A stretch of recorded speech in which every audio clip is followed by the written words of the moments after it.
বন্ধুরা, মাই এক্সপিরিয়েন্স চ্যানেলে আপনাদের স্বাগত জানাই। আমি অরূপ, আপনাদের সামনে আজকে আবার এসে হাজির হলাম। দেখে বুঝতেই পারছেন আমি আমার এডিটিং রুমে বসে আছি। আর আমি একটা বিশেষ ভিডিও বানাবো বলেই আপনাদের সামনে এসেছি। আর এই আজকের যে ভিডিও, সেই ভিডিওটা একটু অন্য ধরনের। এটা একটা ভৌতিক গল্প বলতে পারেন, কিন্তু আমি এই গল্প বা এই ঘটনা যার মুখে শুনেছি, ওনাকেও আপনাদের সামনে আমি দেখাবো ভিডিওর মাধ্যমে। কিন্তু যিনি গল্পটা বলেছেন তিনি হলেন খোকন কাকু। খোকন কাকু হলেন, আমরা খুব ছোটোবেলায় নালদায় থাকতাম। নালদা জায়গাটা হচ্ছে বারবিলের কাছাকাছি। বারবিল এখন উড়িষ্যা। বারবিল থেকে 6 কিলোমিটার দূরে নালদা। তো সেই নালদায় আমরা থাকতাম। আমার 4 বছর বয়স থেকে 8 বছর বয়স, 4 বছর বাবার কর্মসূত্রে আমাদেরকে নালদায় থাকতে হয়েছিল। তো সেই নালদা জায়গাটা একটা জঙ্গল বেষ্টিত এবং ছোট বড় নানান সাইজের পাহাড়, এই নিয়েই ছিল নালদা। পুরো জঙ্গলে ঘেরা এবং ছোট ছোট টিলা, আবার ছোট ছোট পাহাড়। আর ওখানে আয়রন ওর, ম্যাঙ্গানিসের জন্য ওই জায়গাটা বিখ্যাত। বলা যায় আমাদের ভারতবর্ষের লৌহ ভাণ্ডার ওই অঞ্চলগুলো, কিরিবুরু, নোয়ামুন্ডি, এই সব জায়গাগুলো। তো সেই জায়গার মধ্যেই পড়ছে নালদা। তো সেই নালদায় আমরা 4 বছর ছিলাম বাবার কর্মসূত্রে। তখন খুবই ছোট, 4 বছর থেকে 8 বছর বয়স, একদম শৈশব বলা যায়। তো সেই নালদায় খোকন কাকু ছিলেন। সেই খোকন কাকু আমাদেরকে অনেক ভালোবাসতেন, আমাদের প্রতিবেশী ছিলেন। তো খোকন কাকু কর্মসূত্রে উনিও এই সব আয়রন ওর, ম্যাঙ্গানিজ এইসবেরই কিছু কাজকর্ম করতেন, চাকরি করতেন। তো ওনার অনেক নলেজ জায়গা সম্বন্ধে, ওই আয়রন ওর, ম্যাঙ্গানিজ সম্বন্ধে। তো কিছুদিন আগে আমরা সেই নালদায় বারবিল বেড়াতে গেছিলাম। সেই বারবিলে গিয়ে খোকন কাকুর সঙ্গে দেখা করি। অনেক বছর পরে, দীর্ঘ 40 বছর পরে বলতে পারেন, তারও বেশি হবে, প্রায় 42-44 বছর পরে খোকন কাকুর সঙ্গে দেখা হচ্ছে। তো খোকন কাকুর সঙ্গে দেখা হওয়াতে একটা সেটা আর ক্যামেরায় রেকর্ড করা হয়নি, আমি জড়িয়ে ধরে খোকন কাকুকে কেঁদে ফেলেছিলাম। কারণ আমাদের এত ভালোবাসতেন খোকন কাকু। ছোটোবেলায় তো তখন মনে হতো নিজেদের লোক, আমাদের একদম আত্মীয়, এরকমভাবেই থাকতেন। আর আমাদের প্রচুর গল্প বলতেন। আর সেই খোকন কাকুর সঙ্গে আবার দেখা। আর আমার কন্যাকে আমি এই খোকন কাকুর কথা অনেক বলেছি, খোকন কাকুর অনেক গল্প বলেছি। আর সেই গল্পগুলো আমার কন্যা শুনে শুনে ওর মাথার মধ্যে ঢুকে আছে, ওই খোকন কাকুর কাছ থেকে গল্প শুনতে হবে। তো সেই খোকন কাকুর কাছ থেকেই শোনা গল্প। আর খোকন কাকু এত সুন্দরভাবে গল্প বলতেন যে সেটা মনে হতো একদম সত্যি ঘটনা। কিন্তু তার মধ্যে অনেক ঘটনা সত্যিও ছিল। সেই সত্যি ঘটনার মধ্যে একটা সত্যি ঘটনা আমি আজকে আপনাদের সামনে বলবো। তো সেই জন্য আমি অন্যান্যবার আমি যখন গল্প বলতে এসেছি, তখন আমি আপনাদের সামনে একদম বসে নিছক গল্পটা বলে গেছি। আজকে আমি সেই গল্পর সঙ্গে সঙ্গে আমি আপনাদেরকে চেষ্টা করব সেই অনুভূতিটা এনে দেওয়ার, যে আমরা যেরকম অনুভূতির মধ্যে গল্প শুনেছি, আর সেই অনুভূতিটা আপনাদের কাছেও যাতে পৌঁছে দিতে পারি। তো সেটা আমি আমার ভিডিও এডিটিংয়ের মাধ্যমে যতটা সম্ভব বোঝানোর চেষ্টা করব। আর ঘটনা হচ্ছে এই, আমি তো গল্প বলেই যাব। ঘটনাটা হচ্ছে, আমরা নালদা পৌঁছলাম। নালদা পৌঁছে এবারে নালদার ওই এরিয়াটা আমি দেখব। সেই 8 বছর বয়স অবধি দেখে এসেছি, তারপরে আর দেখিনি। দীর্ঘ 44-45 বছর পরে আবার গেছি, সেখানে দেখব সেই জায়গাটা কেমন আছে। ওখানে যেই সব জায়গাগুলো ভালো লাগতো, চাপা জায়গাগুলো সব দেখব। এরকম মানসিকতা নিয়ে খোকন কাকুর বাড়িতে পৌঁছেছি। খোকন কাকুর সঙ্গে কথাবার্তা সেরে খোকন কাকুকে সঙ্গে করে নিয়ে আমাদের গাড়িতে চাপিয়ে আমরা বেরিয়ে পড়েছি। কারার সেই জঙ্গলে শিব মন্দির, সে তো মানে অসাধারণ এক পরিবেশ, একদম জঙ্গল, মানে ঘন জঙ্গল, শাল সেগুন মহুয়ার জঙ্গল, তার মধ্যে সেই বোল্ডার ফেলা, সেই পাথুরিয়া রাস্তা, কখনো রাস্তা বোঝা যাচ্ছে মোরাম ফেলা বোল্ডার ফেলা, কখনো পুরো পাথুরিয়া রাস্তা। তো ওইভাবেই গিয়ে সেই কারার শিব মন্দির দেখলাম। দেখার পরে সেই শিব মন্দিরের যেতেই একটা গুহা পড়ে, সেই গুহা দেখলাম। সেখানে নানান রকম মানে খনিজ, মানে আকরিক, সে সমস্ত কিছু দেখলাম। খোকন কাকু কিছু কিছু আমাদের আইডিয়া দিলেন। তারপরে সেখান থেকে দেখে আমরা ভাবলাম ভালোভাবে দেখে নিতে হবে, তো বেলা শেষ হয়ে যাচ্ছে। আমরা তাড়াতাড়ি সেসব দেখলাম। কারার মহাদেব মন্দিরটা আমরা দেখে নিয়েছি। আর এরপরে আমরা যাব মুরগা মহাদেব মন্দির দেখতে। সেই মুরগা মহাদেবের মন্দিরে আমরা তো পৌঁছে গেছি। পৌঁছে যেতে যেতে বিকেল হয়ে গেছে। মুরগা মহাদেব মন্দির আমরা দেখেছি। দেখে আমরা যখন ফিরছি, ফেরার পথে পুরো আমাদের মানে, আর ওখানে তো সব সব মানে কি বলবো, সব আয়রন ওরের সব পাথরগুলো ঠিক যেন মানে এরকম সব এক একটা শার্প নাইফের মতো। সেই আর আমাদের গাড়িটা চালাচ্ছিল, আমি আমার সঙ্গে এক ভাইকে নিয়ে গেছিলাম। মানে অতটা রাস্তা আমি একা ড্রাইভ করিনি। তো ও চালাচ্ছিল, আমিও চালাচ্ছিলাম, কিন্তু তখন চালাচ্ছিল ও। আমি হলে হয়তো এটা হতো না, কিন্তু ও খানিকটা লাপড়াওয়া হয়ে গিয়ে ও গাড়িটা আমি বলেছি, তুই গাড়ি একদম পুরো চাকার দাগ দেখবি অন্য গাড়ির, সে চাকার দাগের ওপর দিয়ে গাড়িটা নিবি, তুই বেশি ডাইনে বায়ে কিন্তু করবি না। আর রাস্তাগুলো এরকমই, দুদিকে জঙ্গল আর মাঝখানে সরু রাস্তা, কোথাও কোথাও পিচ রাস্তা আছে ঠিকই, কিন্তু কিছু কিছু জায়গায় এরকম খারাপ রাস্তা রয়েছে। আর ও ভুলবশত গাড়িটা একটু সাইড করতে গিয়ে আর একটা গাড়ি এসে গেছিলো, সেই গাড়িটাকে একটু সাইড দিতে গিয়ে ও একটু বেশি সাইডে চলে যায়। যেতে গিয়ে ওর একটা মানে একটা এরকম পুরো তীরের ফলার মতো একটা পাথর আমাদের গাড়ির সামনের টায়ারে পুরো ঢুকে যায়। আমাদের গাড়িটা খারাপ হয়ে যায়, মানে হাওয়া সঙ্গে সঙ্গে বেরিয়ে যায়। তো আমাদের স্টেপনি লাগাতে বেশ খানিকটা সময় লেগে গিয়ে পুরো অন্ধকার হয়ে গেছে। এবারে খোকন কাকু তো আমাদের সঙ্গে গল্প টল্প করছেন, নানান রকম কথা। আর আমার কন্যার তো ভূতের গল্প শোনার খুব ইচ্ছা খোকন কাকুর মুখে। আর খোকন কাকুকে তখন আমার কন্যা বলেই বসলো যে, আর আমি ছোটোবেলা থেকেই আমি যাকে যে সম্পর্কে ডাকি আমার কন্যাও সেই সম্পর্কেরই ডাকে। মানে আমি খোকন কাকু বলছি, তো আমার কন্যাও বলছে খোকন কাকু। তো বলছে, কাকু আমাকে বাবা বলেছে তুমি অনেক ভালো গল্প বলো, আমাকে গল্প বলো। তখন কাকু বলছে যে তখন প্রায় 7টা, 7:30 বেজে গেছে। আর তখনও আমাদের প্রায় 20 কিলোমিটারের মতো পথ আসতে হবে, তবে আমরা বারবিলে পৌঁছাবো আবার। তো এই অবস্থায় আর আমরা অতটা ভয় পাচ্ছি না, কারণ খোকন কাকু রয়েছে, আমি রয়েছি, সঙ্গে আমার ওই ভাই রয়েছে যে গাড়ি চালিয়ে নিয়ে গেছে। তো আর আমার স্ত্রী কন্যা, আমরা 5 জন। তো অতটা ভয়ও পাচ্ছি না। আর খোকন কাকু লোকাল লোক, বলছে ও কোনো ব্যাপার না, আমি এখানে আছি, তোর কোনো চিন্তা নেই, জঙ্গলের মধ্যে কিচ্ছু হবে না, সবাইকে আমি চিনি। আর যেই 1-8জন লোক আসছে সবাই খুব দেখছি খোকন কাকুকে চেনে।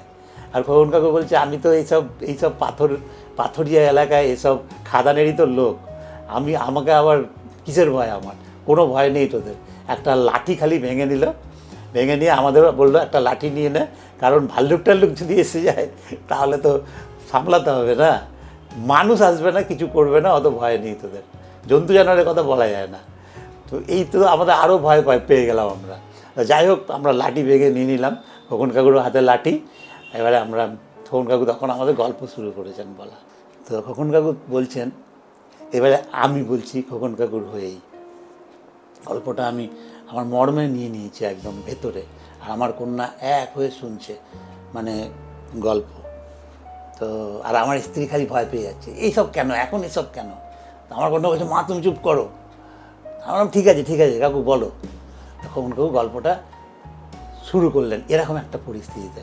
খোকন কাকু বললেন, আমাদের এখানে মানে ওই বারবিলে ওই নালদায় এক সাহেব ছিলেন, সে ব্রিটিশ আমলের। খোকন কাকু তার বাবা বাবা আবার তার বাবার কাছে শুনেছে এরকম ব্যাপার, যে তখন ব্রিটিশ আমল, তো এক সাহেব, তার এক গাড়ি ছিল 4 চাকা, একটা বিদেশি গাড়ি অবশ্যই।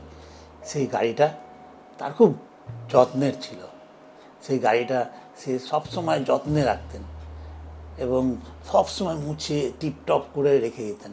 অথচ তারও কাছে গাড়িটা অনেক পুরনো, মানে সেই সাহেবেরও হয়তো বাপ দাদার আমলের গাড়ি, সে যত্ন করে রেখেছে, সেই জাহাজে করে নিয়ে এসছে তার বিলেত থেকে, তার মানে দেশের বাড়ি থেকে নিয়ে এসে ওইখানে রেখে দিয়েছে, ওই সেই নালদায়, পাহাড়ি উপত্যকায় বলা যায়। তো ওই গাড়িটা নিয়ে উনি অফিসে গেছেন, এখানে ওখানে সব কাজগুলো করতেন।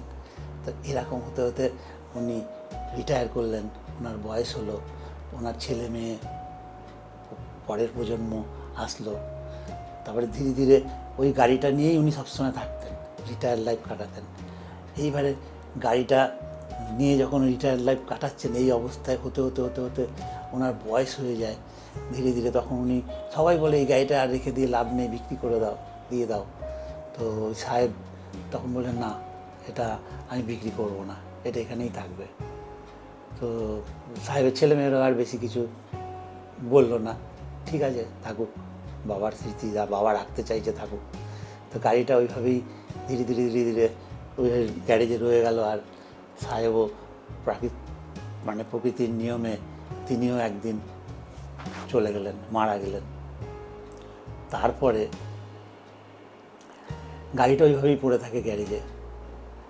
আর সাহেবের ছেলে মাঝে মাঝে বাবার গাড়ি অত যত্নে মোছামুছি করতেন বাবা, ওই জন্য বাইরে বের করে রেখে দিতেন। ওই এমনি বাইরে থাকতো, ছেলেও একটু একটু চালাতেন মাঝে সাঝে, তারপরে ওই গাড়ি আবার তুলে রাখা হতো। এইভাবে চলছে। তো একটা বাচ্চা ছেলে, সেই ছেলেটার আবার সেই খুব পুরনো জিনিসের উপর শখ, এরকম থাকে অনেকে। যেমন পুরনো ডাক টিকিট কালেকশান করে কেউ, কেউ পুরনো পয়সা কালেকশান করে বিভিন্ন দেশের, এরকম থাকে না, সেই ধরনের ছেলেটার ওরকম একটা শখ ছিল, পুরনো ভিনটেজ জিনিসের প্রতি ওর শখ। তো ও স্কুলে যাওয়ার পথে ওই গাড়িটা প্রতিদিন ওই গাড়িটাও দেখতো, ভালো লাগতো। অত বড় গাড়ি, ওর নতুন গাড়ির প্রতি কোনো টান নেই, কিন্তু ওই বিদেশি পুরনো গাড়িটা, বড় গাড়িটা, ওই গাড়িটার প্রতি ওর খুব টান। আর ওই গাড়িটা রোজ দেখতো আর স্কুলে যেত, আর ভাবতো কোনো সময় আমি এরকম একটা গাড়ি কিনবো। আর এইভাবেই চলতে চলতে, আর ওর ওই বাচ্চা ছেলেটার মানে ছেলেটা ছিল প্রচণ্ড মানে ঈশ্বর বিশ্বাসী, মানে ভক্ত। ওইটুকু ছেলেকে ওই রকম ভক্ত দেখা যায় না। তো সেই জন্য ওকে ওরকম একটু অন্যরকমই ছিল অন্যদের থেকে, শান্ত স্বভাবের, আর পুরনো গাড়ি পছন্দ, আর ঈশ্বর বিশ্বাসী, এই রকম। তো ছেলেটা আস্তে আস্তে বড় হতে লাগলো, কিন্তু গাড়িটা ওখানে রয়ে গেল। এবারে গাড়িটা আর সেরকম চালানো হতো না, গাড়িটা ওখানেই থাকতো, কিন্তু ওই সাহেবের ছেলে, সেও গাড়িটাকে মোছামুছি করে যত্ন করেই যতটা পেরেছে রেখে দিয়েছে।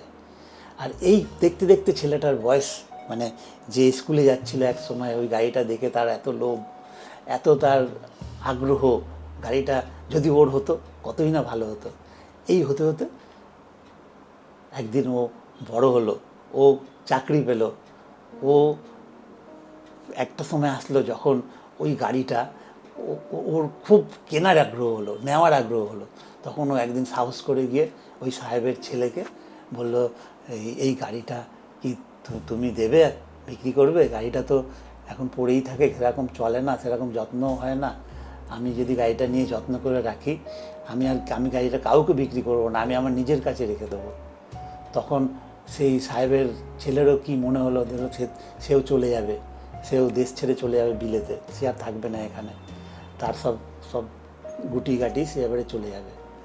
তো সেই জন্য ও ছেলেটাও দেখলো, বাহ, এটা একটা ভালো সুযোগ, তাইলে বাবার এই পছন্দের জিনিসটা, এই পুরনো লোহার গাড়ি, এই গাড়ি নিয়ে আমি আবার খরচা করে কী করতে নিয়ে যাব, আমি এটা এখানেই রেখে যাই। আর ও তো বলছে যত্ন করে রাখবে। তো যেই বলা সেই কাজ, ও গাড়িটা ছেলেটাকে দিয়ে দেয়। আর ছেলেটাও গাড়িটার কাগজপত্র জটিলতা সেই সব বিষয়ে চিন্তা না করে ওর আসল ফোকাস হচ্ছে গাড়িটা, ওই গাড়িটাও কিনে নেয়। তো গাড়িটা কিনে নিয়ে ওর খুব আনন্দ।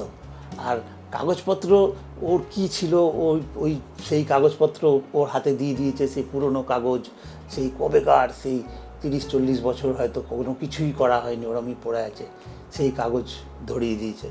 ও গাড়ি কিনে নিয়েছে। আসল উদ্দেশ্য তো ওই ভিনটেজ গাড়িটা ওর চাই। এবারে ওই কাগজ ও কোনো কাউকে দিয়েছে অফিসের কাজটা করাতে, যাতে ও গাড়িটা পেপার হয়ে যায়, যাতে গাড়িটা চালাতে পারে। তো তখন তো এইভাবেই চলছে। এবারে ও গাড়িটা নিয়ে এদিক ওদিক ঘোরে, মাঝে সাঝে একটু যায় এদিক ওদিক, কিন্তু বেশিরভাগ সময় ও মুছে মাছে গাড়িটাকে দাঁড় করিয়ে রাখে বাড়ির সামনে। ওর গ্যারেজ হয়নি এখনো। তো এবারে হঠাৎ করে পাড়ার দু একজন লোক এসে বলছে, হ্যাঁ গো, রাত্রিবেলায় তোমার গাড়ির লাইট জ্বলে উঠছে, তোমার গাড়ির হর্ন বাজছে, তুমি পুরনো একটা গাড়ি কোথার থেকে এনে এইভাবে রেখে দিয়েছো, তোমার কি কোনো তুমি কি করতে চাইছো, তুমি গাড়িটা ছাড়াও, গ্যারেজে রাখো, এরকম আমাদের অসুবিধা হচ্ছে। ও বিশ্বাসই করছে না। তা বলছে, সত্যি এরকম কি সম্ভব, রাত্রিবেলায় হচ্ছে, লাইট জ্বলে উঠছে, হর্ন বাজছে? তখন ও এবারে গাড়িটাকে ফলো করলো একদিন, দেখে হ্যাঁ যথারীতি পাড়া প্রতিবেশীরা যা বলেছে ঠিক। একদিন রাত্রিবেলায় রাত 1টা-2টো, তখন ও লক্ষ্য করছে, ঘুমায়নি, দেখছে গাড়িতে কি হয় দেখবো। হঠাৎ করে দেখলো গাড়ির ভেতরে গাড়িটা কীরকম নড়ে উঠলো, গাড়ির ভেতরে লাইট জ্বলে উঠলো, ভেতরে যে প্যানেলের লাইট, যেন মনে হলো কেউ, এবারে ও দেখলো কি ইঞ্জিনও যেন কেউ স্টার্ট করে দিল, একটা আওয়াজ হচ্ছে গাড়ি থেকে, লাইট জ্বলছে নিচে, গাড়িটা যেন একটু মুভ করারও চেষ্টা করছে, এরকম ওর মনে হলো। এইবারে ও দৌড়ে ছুটে আসলো, ছুটে এসেই যখনই গাড়ির কাছাকাছি এসে পৌঁছেছে, তো সব বন্ধ, নিস্তব্ধ, গাড়িতে আর কিছু নেই। গাড়ির কাছে আসতেই সব চুপচাপ। আর পাড়ার প্রতিবেশীরা যা বলেছিল ও দেখলো একেবারে বর্ণে বর্ণে সত্যি। গাড়িটা স্টার্ট হয়ে গেল, গাড়ির লাইট জ্বলে উঠলো, হর্ন বাজলো, অথচ গাড়ির ভেতরে কেউ নেই। আমি কি ভুল দেখলাম? কিন্তু না, এক বৃদ্ধ, সেও তখন ওকে দেখে সে তার জানলা দিয়ে উঁকি মেরে বলছে, কি গো, বিশ্বাস হলো? বিশ্বাস হলো?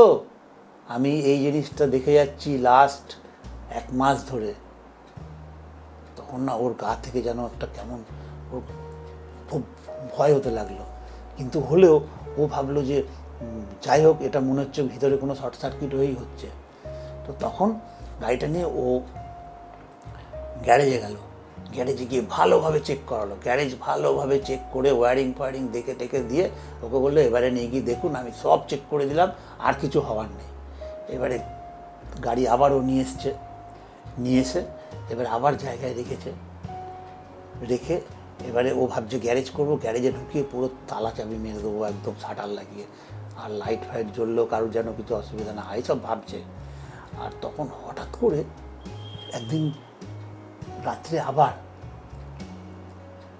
দেখছে যে মানে সেদিন অস্বাভাবিকভাবে হচ্ছে। এবারে গাড়ি স্টার্ট হয়ে গেছে, গাড়ির পিক আপ হচ্ছে, হঁ করে পিক আপ হচ্ছে, লাইট জ্বলছে নিচে, এত কিছু হচ্ছে না, পাড়ার লোকজন ছুটে এসছে, পাড়ার লোকজন সব বেরিয়ে পড়ে ছুটে এসছে, ছুটে এসে দেখছে গাড়ির মানে গাড়ি এরকম মানে লাইট জ্বলছে, হর্ন বাজছে, এসব হচ্ছে। তখন ও দেখতে পেয়ে এবারে ও ভয় পেয়ে গেছে। আর এর মধ্যে আর একটা ঘটনা ঘটেছে।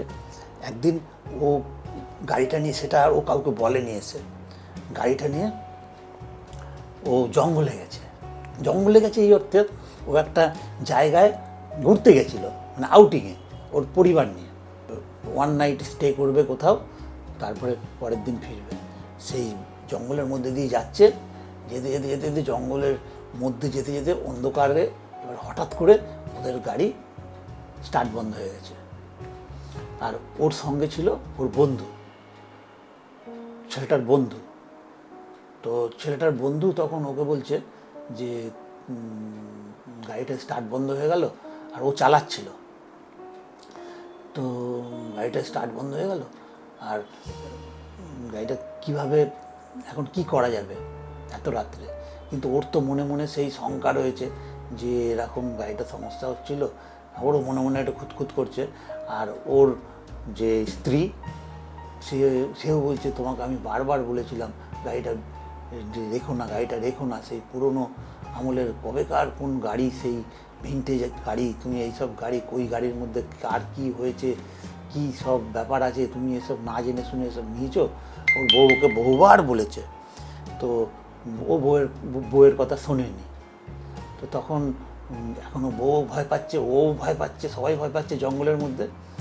এবারে সেই জঙ্গলের মধ্যে এবারে ও তখন মানে হঠাৎ করে ও তখন গাড়ি থেকে নেমে ওর মানে ঈশ্বরের জপ করলো, ওর ভোলে বাবাকে ও ডাকলো মনে মনে। আর মনে মনে ভাবলো যে গাড়িটাকে নিয়ে এবারে কিছু করতেই হবে, পুজো টুজো করতেই হবে। তখন ও গাড়িটা হঠাৎ করে স্টার্ট করতেই নিজে নিজে স্টার্ট হয়ে গেল। তাই স্টার্ট হতেই ও গাড়ি ঘুরিয়ে সোজা আবার বাড়ি, আর বেড়ানো নেই, এবারে বাড়ি। তারপর দিন সকালবেলায় ও আর ওর বন্ধু দুজনে মিলে এক মানে প্রফেসরের বাড়িতে গেল।